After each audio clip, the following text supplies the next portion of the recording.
আমাৰ খেতি পটল খেতি কাম কৰি আছে বাঘটো এই পাত খেতিৰ পৰা ওলাই পেলাই ধৰিছে খামচা মাৰিলে এটা এতিয়া মানুহজনী নগাঁও লৈ গ'ল এতিয়া মানুহ ঘৰৰ পৰা মানুহ ওলাব নোৱাৰে মানুহৰ নাম ৰাজাক আব্দুল ৰাজাক গাঁওখন পুটিমাৰি গাঁও মানুহ হ'ল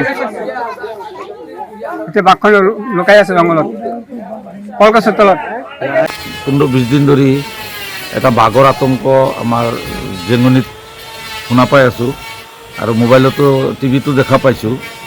আমাৰ বন বিভাগ ব্যৰ্থ বুলি মই নকওঁ, বন বিভাগ এটা কাৰণত ভাল, মাতাউৰিৰ ওপৰত দুজন নিৰীহ যুৱক উঠাৰ কাৰণে গুলীয়াই হত্যা কৰিব পাৰিছে, অথচ এই বাঘখনে বিভিন্ন ধৰণে মানুহৰ ক্ষতি সাধন কৰি আছে। বন বিভাগ ইমানেই ব্যৰ্থ নেকি? বন বিভাগৰ হাতত এনেকুৱা কোনো ধৰণৰ ব্যৱস্থা নাই নেকি যে এই বাঘখন আজি 20 দিনৰ ভিতৰত বাঘখন কৰায়ত্ব কৰি ইয়াৰ পৰা লৈ যাব পৰা এনেকুৱা কোনো ব্যৱস্থা নাই নেকি?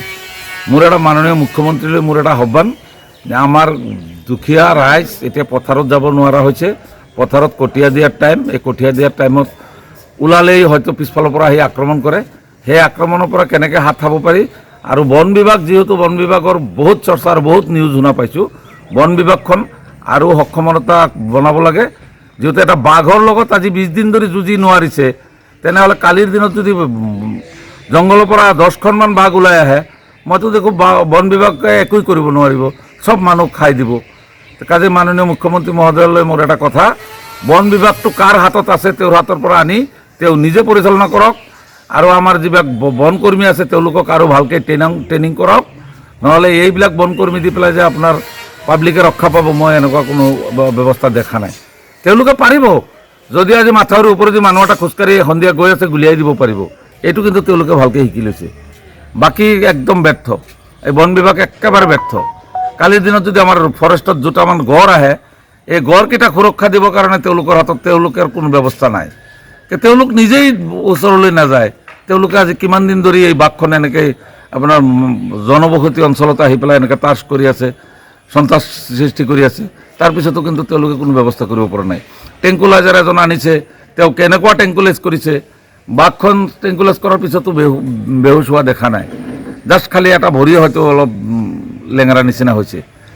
কাজেই ভাল এক্সপাৰ্ট টেংকুলাইজাৰ মেন এজন আনি বা কিবা ব্যৱস্থা কৰি যিকোনো প্ৰকাৰে হওক একে অতি সোনকালে এদিনৰ ভিতৰতে এই বাঘখন ইয়াৰ পৰা আঁতৰাই লৈ যাওক, আৰু নহ'লে অন্যথা আমাৰ ৰাইজে মানে আমি ব্যাপক আন্দোলন গঢ়ি তুলিবলৈ আমি বাধ্য হ'ম। ডিমৰীয়াবাসীৰ বাবে সুখবৰ, সোণাপুৰৰ তেতেলিয়াত মুকলি Aditya clinic and diagnostic centre.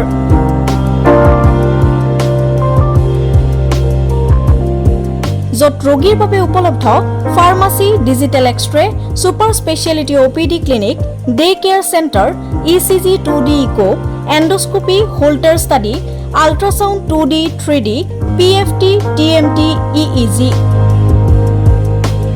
বিশেষকৈ হৃদৰোগৰ সকলোবোৰ পৰীক্ষা নিৰীক্ষা কৰিব পৰা ব্যৱস্থা উপলব্ধ আদিত্য ক্লিনিক এণ্ড ডায়েগনষ্টিক চেণ্টাৰত। উপলব্ধ উন্নতমানৰ মেচিন, দৈনিক 8 বজাৰ পৰা সন্ধিয়া 5 বজালৈ অভিজ্ঞ চিকিৎসকে প্ৰদান কৰিব চিকিৎসা সেৱা। উপস্থিত থাকিব বিভিন্ন গুৰুত্বপূৰ্ণ বিভাগৰ চিকিৎসক যেনে মেডিচিন, চাৰ্জাৰী, গাইনী, শিশু ৰোগ বিভাগ আৰু অন্যান্য। যোগাযোগৰ নম্বৰ 9365560093 অথবা 6002154585।